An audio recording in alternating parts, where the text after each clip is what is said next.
অমাবস্যার জোয়ারের প্রভাবে পটুয়াখালীর সকল নদ-নদীর পানি বিপদসীমার উপর দিয়ে প্রভাবিত হচ্ছে। গত ৪ দিন ধরে প্রতিনিয়ত দুদফা জোয়ারের পানিতে প্লাবিত হচ্ছে বেড়িবাঁধের বাইরের সকল নিম্নাঞ্চল।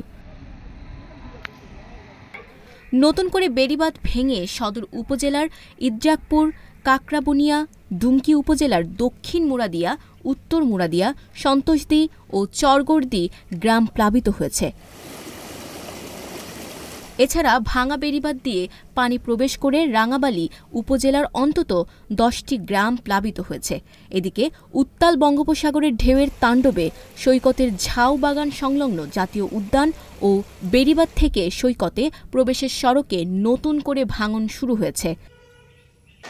জাতীয় উদ্যান সংলগ্ন হোসেনপাড়া এলাকার সড়কের প্রায় ৩০ মিটার ভেঙে ওই গ্রামে পানি প্রবেশ করেছে। ডিসি পার্ক সংলগ্ন সৈকত সড়কে নতুন করে ভাঙন শুরু হয়েছে। ভেঙে গেছে অসংখ্য গাছপালা। দীর্ঘ ২২ কিলোমিটার সৈকতের বিভিন্ন স্থানের অব্যাহত বালুক্ষয়ে মাটির স্তর বেরিয়ে এসেছে। ভাঙন ঝুঁকিতে রয়েছে মসজিদ, মন্দির ও টুরিস্ট পুলিশ বক্স সহ অসংখ্য স্থাপনা।